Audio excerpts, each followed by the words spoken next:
안녕하십니까 여러분. 이번에는 8주차 1차시 강의인데 지난번 강의에 이어가지고 오늘의 강의에서 계속해서 진행할 생각입니다. 그래서 이 지난번에 이제 쭉 설명이 이제 시간의 이제 관리 방법을 갖다고 얘기해가지고 기록하라. 그 다음에 이제 그 관리해라. 이제 이렇게 얘기하는데 세 번째는 이제 시간을 통합하라는 겁니다. 그러니까 이거는 이제 뭐 쭉 얘기했는데 시간 관리에서 이제 짜투리 시간을 어떻게 효율적으로 그렇게 묶어서 적어도 하나를 통합한 다음에 그걸로 그같이 어떤 목표를 설정하는 것이 훨씬 더 효과적이다. 그러니까 시간 관리에서. 이 부분은 제가 앞에서도 쭉 얘기해서 사례를 들어 설명했습니다. 그러면 대개 이제 그 드래커는 대개 1시간 한 30분 정도로 묶는 것이 참 효과적이다. 그러니까 분이랄지 20분, 뭐 10분, 5분 단위의 이 시간을 다 짜투리를 모아가지고 1시간 한 30분 단위로 그같이 이제 그 처리해서 통합해가지고 그것들을 활용하는 게 효과적이다. 이렇게 얘기하는 겁니다. 그래서 이제 이런 방법들은 가만히 생각해 보면 은근히 실생활에서도 자기한테도 주체적으로 시간을 관리하는 것들에서는 생각해 볼 전제 조건이라고 저는 생각합니다. 여러분들도 이런 것들이 있었구나 해가지고 한 번쯤은 이걸 갖다 이용하는 것들이 효과적이라고도 이제 해볼 수 있겠습니다. 그래서 첫 번째 이제 시간을 기록하고 관리하고 시간을 통합하는 것들 이제 이거는 간단하면서도 우리가 이제 실천에 옮겨가지고 그걸 목표를 달성하는데 어려움이 좀 있습니다. 그러니까 뭐 누구든지 이거 잘하면 얼마나 좋겠습니까? 그런데 이런 것들이 잘 안 됩니다. 안 되는데 그래도 이런 강점들이 있고 이렇게 함으로써 상당 부분 그 낭비되는 시간을 생산적으로 쓸 수 있겠구나 이제 이렇게 이제 생각이 들면 이 부분을 활용하는 것들이 중요합니다. 일생을 살며 인생 중에 언젠가는 여러분 그 전체 인생 중에 이런 시기가 다가올 거고 이런 시기에는 바로 이런 것들이 정말 필요하게 될 겁니다. 따라서 자기가 대학 다닐 때 이런 거를 한번 고민하고 해결하려고 했던 적이 있다. 이제 이거를 그 시대에 그렇게 현 상황에서 그걸 맞이했을 때 그런 방법을 활용해 가지고 극복하고 하는데 효과적으로 이용하게 하게 된다면 이 강의가 이제 어느 정도 목표를 달성하는 거다. 이제 이렇게 이제 얘기할 수 있겠습니다. 그렇다면 이제 이번 강의에서 제일 그같이 효과적인 방식 중에 우리가 이제 여러 가지 방식이 있는데 이거 중에 이제 시간 관리에 이제 그렇다면 이제 어떻게 이제 그 성공 사례를 갖고 우리가 이제 얘기를 좀 펼쳐 볼 생각입니다. 그러니까 시간을 관리해서 누가 이제 효율적으로 그같이 함으로써 시간 관리를 성공적으로 가져갔는지 그 부분이 이제 갖고 얘기해 보면 시간 관리의 성공 사례 이 부분이 이제 그 되게 이제 우리가 배워야 될 그다음에 이제 그 또 비판해야 될 부분은 또 어느 부분이 있는지 그같이 생각해보고 그런 관점에서 그같이 얘기해볼 생각입니다. 시간 관리는 저렇게 이제 누가 어떻게 잘 관리하느냐에 따라 저게 이제 그 돈이 된다 하는 것들을 그같이 이제 암시하고 있습니다. 따라서 시간 관리를 잘 하느냐 못하느냐 이것이 전체 인생에서 중요한 부분을 차지하게 되는데 우리가 일생을 살며 어떤 부분에서는 시간을 잘 관리하게 되기도 하고 어떤 부분에서는 관리하지 못하고 이제 그렇게 하는데 적어도 우리가 시간을 관리하는 그 방법론이랄지 이런 것들은 깨닫고 있어서 자기가 필요한 때는 이걸 끄집어서 내어서 자기의 시간 관리에 적절히 활용하면 그것이 바로 효과적이다. 이제 이렇게 얘기해 볼 수 있다는 겁니다. 그렇다면 이제 우리가 시간에 대해서 왜 투자하고 시간을 관리해야 되느냐? 이거는 행복을 보장할 수 있는 가장 상관관계를 갖는 것이 시간이라는 것입니다. 예, 그 시간을 잘 관리하면 행복의 질을 고가치죠. 어느 정도 질적인 차이를 자꾸 보이게 되는 그러한 중요한 변수와 토대는 바로 시간이다. 그러면 시간에 대해서 투자를 해야 되고 그렇게 하게 되는데 우리는 그 시간을 놓고 이제 개념을 생각해 보면 여러 가지로 그렇게 행복을 느낀다거나 하는 건 그다음에 시간을 관리해서 얻는 효과 이런 여러 부분과 시간을 관련시켜서 얘기해 보면 상당 부분 재밌는 부분들이 있습니다. 그러니까 행복을 그 쟁취하기 위해서 시간과 연관된 건데 실제로는 우리가 행복을 느끼는 건 어떤 음식 그러니까 어떤 걸 먹느냐 그러니까 어떻게 맛을 느끼느냐 저는 저 별로 미각이 발달하지 못해서 음식에 대해서 미묘한 거 같은 것들을 잘 모릅니다. 그래서 밥이 많이 쉬거나 뭐 이상하면 그걸 알아차리지만 그러지 않은 경우는 잘 몰라서 먹고 배탈이 나는 경우도 많습니다. 음식에 대해서 그런 천박한 그런 아비투스를 갖고 있기 때문에 음식에 대한 욕심은 그렇게 많은 편은 아닙니다. 그렇지만 어떤 사람들은 음식을 통해 가지고 행복감을 느낀다고 합니다. 저도 이제 요즘에 자꾸 나이가 들면서 음식에 대한 그런 욕심이 생기고 그거 먹음으로써 만족을 느끼는 그런 경우가 많습니다. 따라서 행복을 느끼는데 가장 중요한 것은 음식입니다.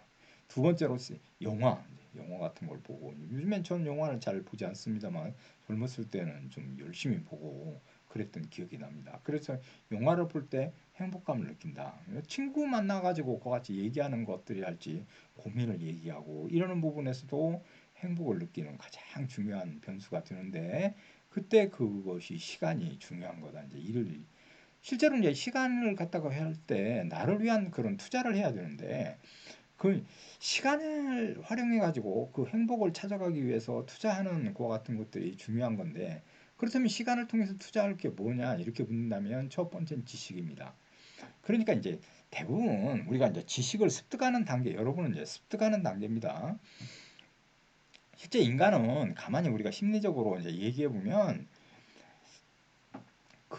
이제 놀이할 때 그러니까 어렸을 때 자기가 뭐 장난감 인형을 갖고 놀 때는 그 인형을 갖고 놀아야 되고 그다음에 어느 정도 성장해서 컴퓨터에서 게임할 땐 그 게임을 하고 그렇게 단계마다 그렇게 이제 해야 될 그런 부분들이 있다는 겁니다. 그러니까 우리가 그런 걸 만약에 하지 못하고 지나치면 그러니까 그걸 하게 되면 그 어떤 남자가 성인인데 어린이들 장난감 가게 앞에서 아주 넋을 잃고 그렇게 이제 그 장난감에 집중해서 그렇게 쳐다보는 장면을 보게 되는데 그런 경우는 그 단계마다 해야 될 그 단계 장난감을 갖고 놀아야 될 그런 시기를 놓쳤기 때문에 그 사람은 다시 그렇게 이제 그런 시절로 돌아가서 거기에 집착하는 그런 성향을 보인다. 이제 심리학적으로 이제 그렇게 얘기하는 경우가 있습니다. 지금 단계에서 여러분은 제일 중요한 부분은 지식입니다. 그러니까 그 지식은 뭐 딴 게 아니고 공부입니다. 그러니까 여러분이 전공하는 그 부분에서 어떻게 지식을 과 같이 그렇게 이제 받아들여서 그걸 할 건지 이제. 근데 이 지식이라는 건 대부분 우리가 이제 보편적인 지식은 누구나 이제 습득해서 거의 다 알게 되는데 자기가 좋아하고 아주 전문적인 지식을 쌓는 것이 중요합니다.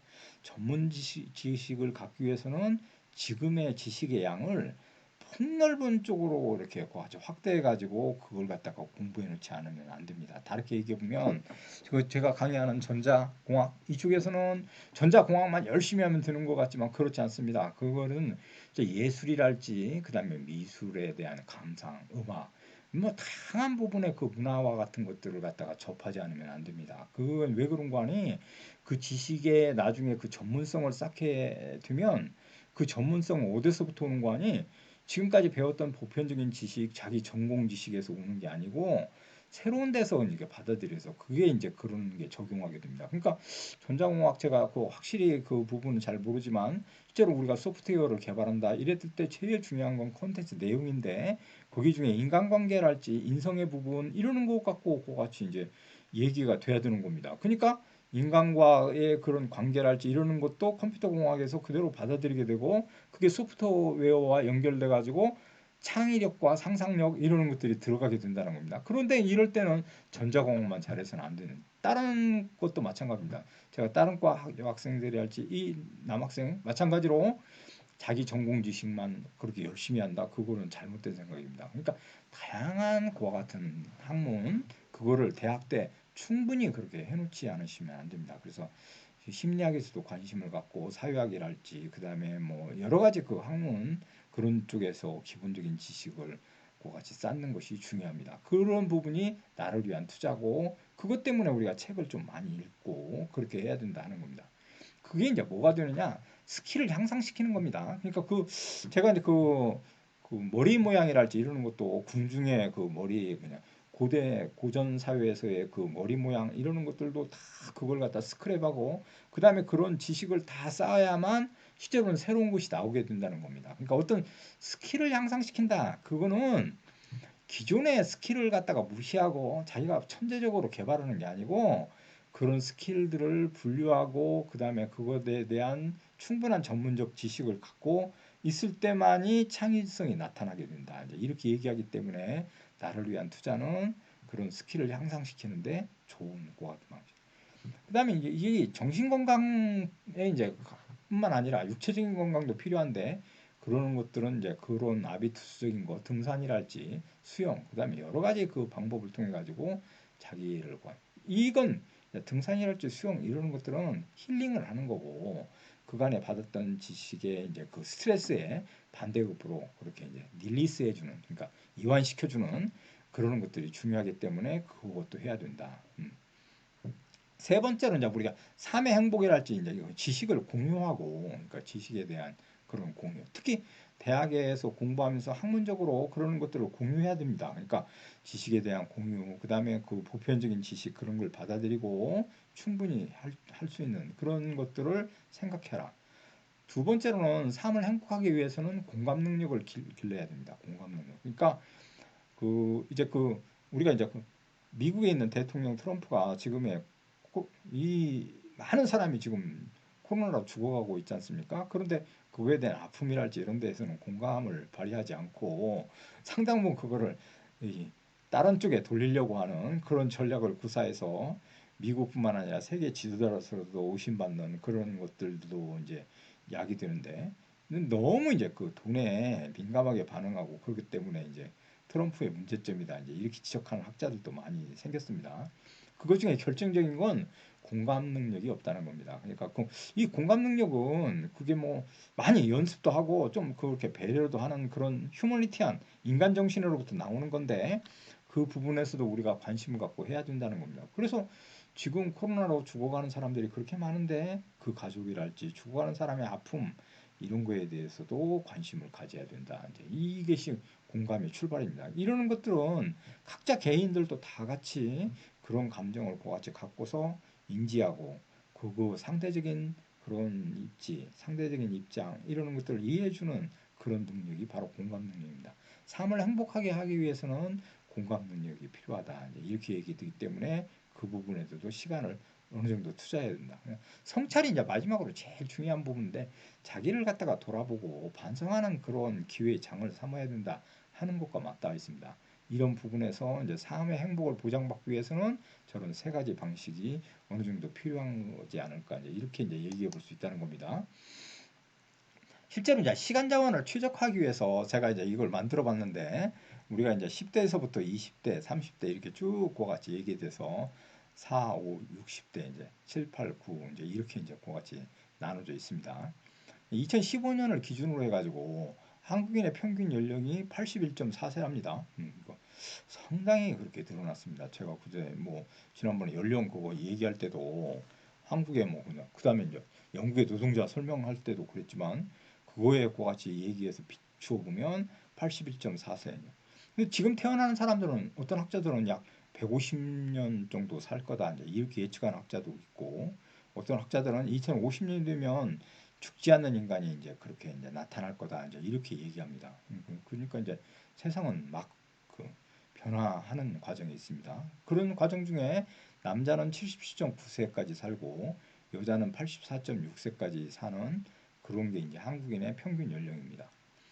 이렇게 해서 이제 80년 인생을 그같이 놓고 시간을 이렇게 최적화하기 위해서 생각해 보면 1시간이 3.3년에 해당된다는 겁니다. 그럼 여러분은 지금 10대, 20대 됐으니까 그만큼은 이제 그게 이제 지나간 거고 앞으로 살아야 될 저 세대는 30에서 90까지 이렇게 가정한다면 저 세대를 어떻게 최적화해 가지고 시간 자원을 잘 관리해서 정말로 그 자기가 목표로 하는 그런 걸 달성하고 효과적인 삶을 살 것인지 진지한 고민을 해볼 필요가 있다. 이제 이렇게 얘기될 수 있다는 겁니다. 그러면 이 시간 자원을 같이 관리하는 법에는 시간을 조정해야 되는데 이거 조정하는 거 이제 이거를 제가 이제 그래프로 이제 해서 만들어 봤습니다.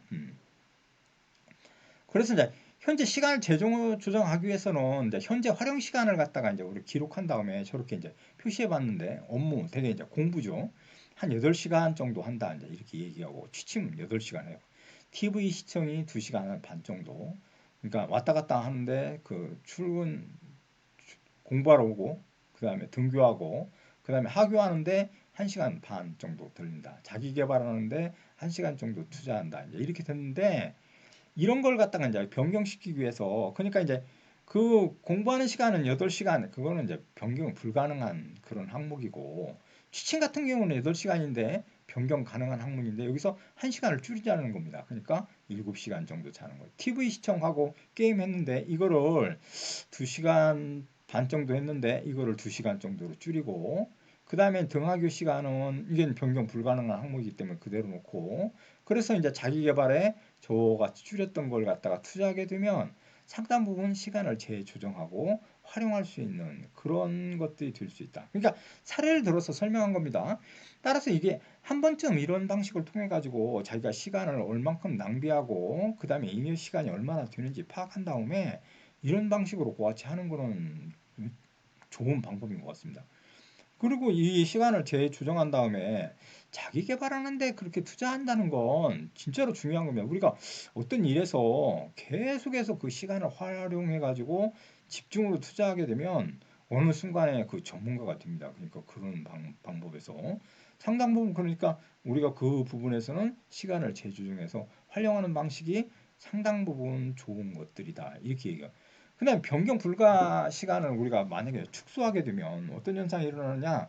그건 스트레스 받는 겁니다. 그러니까 이제 그 시간은 고칠 수 없으니까, 그러니까 변경시킬 수 없으니까 시간을 변경하는 시간 이러는 것들은 저런 방식으로 처리해서 효율적으로 그와 같이 하지 않으면 안 된다 하는 것이 이제 그 제 생각입니다. 여러분들도 저런 시간 재조정 활용하는 방식을 그렇게 하는 것들이 상당 부분 좋은. 그러니까 지금은 이제 관리하는 우리가 방법론을 갖다가 같이 얘기하는 중입니다. 그래서 이런 부분을 갖고 이제 조정을 해보자 한번. 그러니까 시간을 관리하자. 이제 이렇게 되면 어떻게 관리할 건지 이런 방법에서는 이런 구체적인 방식이 어느 정도 필요하다. 이제 이렇게 얘기 될 수 있다는 겁니다.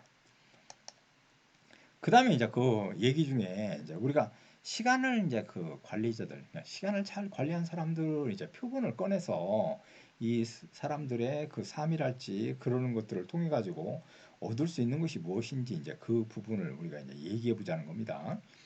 근데 이 부분이 저도 이제 그뭐 위인전이랄지 그 위인들의 행위 뭐 이러는 것들을 별로 좋아하지는 않습니다. 그러니까 그 똑같은 인간인데 근데 뭐 그거를 우리가 영웅화하거나 그렇게 존경한다거나 이런 부분에서는 좀 유념해야 된다 하는 그런 관심 그런 가치관을 갖고 있지만 실제로 이 사람들이 살아가면서 제가 이제 이 보니까 시간을 어떻게 관리하고 그다음에 잘 배분해 가지고 했는지 이런 부분을 살피면 상당 부분 이게 성공한 사람들은 시간을 정말 잘 관리했구나 하는 것들은 그거는 이제 아주 중요한 그런 변함없는 명제입니다. 그러니까 시간을 잘 관리하면 성공적인 삶을 사는데 확실히 효과적이다. 이제 이렇게 이제 얘기 들 수 있다는 겁니다.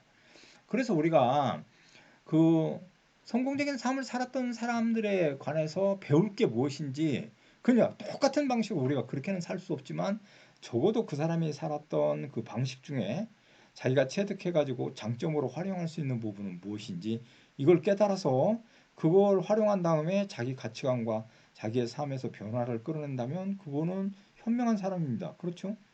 그러지 않을까요?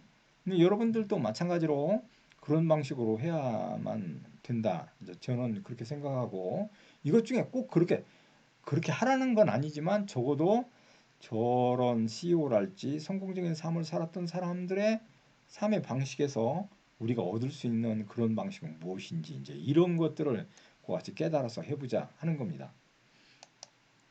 그러면 이제 여기 부분에서는 제가 이걸 갖다 이제 이렇게 해서 이게 원래 그 모핑 효과라고 하는데 이걸 갖다가 하려면 쟤는 PPT가 최신형이 아니어서 그 모핑 효과가 없습니다. 그래서 저 모핑 효과를 하기 위해서 저렇게 사진 석장을 놓은 다음에 그 전환에 들어가 가지고 그 전면 밝기 이걸 조정한 다음에 이게 순차적으로 넘어가서 모핑 효과가 나타나도록 해봤습니다. 그런데 그거 별로 효과적이지 못했습니다. 모핑 효과 그거로 PPT 최신형에서는 그게 있어서 아주 효과적이라고 합니다. 여러분들도 한번 관심을 갖고 사용해 보시기 바랍니다. 첫 번째 설명할 거는 앞장에서 나왔듯이 베토벤에 관한 겁니다. 베토벤. 베토벤은 이제 우리가 이제 시간 관리에서 주목해 볼 수 있는 첫 번째 사람인데, 이 베토벤은 정말로 시간을 아주 규칙적으로 활용했다고 합니다. 그러니까 제가 이것 중에 조사하면 읽어보니까 6시, 6시 30분 사이에 커피 타임을 같이 가졌었는데, 이게 이제 대단히 세밀하고 엄격하게 관리를 했던 사람이 아닌가 합니다. 그 원두커피 그걸 60알을 딱 세워가지고 한 컵에다 다 이렇게 놔은 다음에 그렇게 해가지고 커피를 마시는 아주 철두철미한 그런 사람이었다고 얘기합니다. 그러니까 그럴 정도면 정말 그냥 음악하는 부분에 그런 사람들이 아주 세밀한 거에 관심을 갖고, 그러니까 이게 16분의 1, 뭐 그다음에 8분음표 뭐 이렇게 다 되지 않습니까?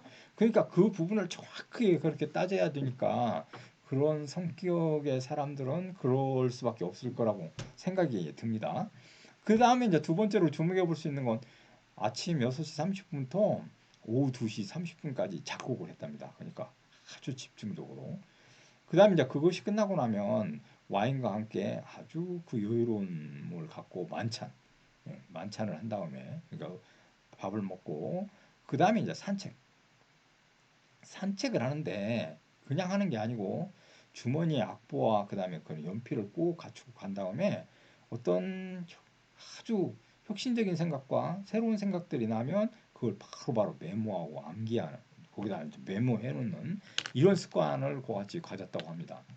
그 다음에 이제 이제 5시 30분부터 10시까지는 신문을 읽거나 식사 후 그 다음에 파이프 담배를 즐기고 이런 다음 명상을 가진 다음에 수면에 드는 이런 아주 똑같은 것 같은 관리를 해서 이걸 잘 지켰던 대표적인 음악가입니다. 그러니까 이게 베토벤 같은 경우는 우리가 불굴의 그런 음악가라고도 얘기해 볼 수 있는데, 그러니까 귀가 들리지 않았는데 그런 어려움을 극복하면서 그런 아름다운 곡들을 써낸 걸 보면 우리는 분명 존경해야 될 그런 사람 중에 한 사람이라고 저는 생각하는데, 이것 중에 저 놀라운 거는 이렇게 시간을 철저히 관리해 가지고 자기 시간을 활용하는 이런 철저함이 그 속에 배어 있었다. 이게 이제 성공적인 삶을 살고 지금까지도 베토벤을 기억하게 만드는 결정적인 요인이 됐다. 이제 이렇게 이제 얘기해 볼 수 있다는 겁니다. 두 번째 사람으로 우리가 이제 얘기해 줄 수 있는 사람은 벤자민 프랭클린에 관한 사항입니다. 이 사람은 미국의 이제 건국의 아버지로 불리는 대표적인 사람인데, 실제로는 상당 부분 인격자였다고 그럽니다. 그러니까 그런데 이제 그 주변의 증언이랄지 이런 거에 따르면 1분 1초도 그와 같이 아껴 쓰는 그런 대표적인 사람이었고, 그런 계획을 적극적으로 그렇게 써놔서 그것들이 후대까지 남겨진 것들을 우리가 프랭클린 플래너 다이어리라고 하는 거라고, 그런 제품이 나올 정도로 아주 시간을 효과적으로 관리해서 그렇게 이제 했다고 합니다. 그러면 시간을 관리해서 반대급부로 나타난 성과는 뭐냐 이렇게 물었을 때, 진짜로 위대한 과학자였을 뿐만 아니라 상원 의원이 됐고, 나중에는 뭐 학교 우체국, 소방서 이런 것들을 설립해서 많은 사람들부터 존경을 받았던 대표적인 사람이고, 미국의 건국의 아버지이며, 그 다음에 앞에서 그림에서 봤듯이 미국의 100달러짜리의 그림 도안으로 들어가 있는 대표적인 사람입니다. 이게 이제 벤자민 프랭클린인데, 이 프랭클린이 이제 미국의 그와 같은 건국의 아버지로 그와 같이 됐는데, 여기 중에 이제 우리가 주목해 보는 건 이분도 상당 부분 시간 관리에서는 남들보다 뛰어난 그런 면모를 보였고, 다양한 반면의 재능을 갖다가 같이 발휘할 수 있었는데, 그거의 가장 커다란 본질, 그러니까 그걸 갖다 이뤄낼 수 있는 원천, 이거는 벤자민 프랭클린의 시간 관리에서 왔다. 이렇게 이제 말씀드릴 수 있습니다. 8주차 1차시 강의는 여기까지 마치고 잠깐 쉬었다가 다시 이제 2차시 강의를 진행해 가지고 마무리할 생각입니다. 여러분 강의를 듣느라고 정말로 수고하십니다. 저도 이제 목소리가 약간씩 잠기면서 문제가 좀 있다고 생각해서 잠깐 쉬었다가 또다시 진행하겠습니다. 여러분 감사합니다.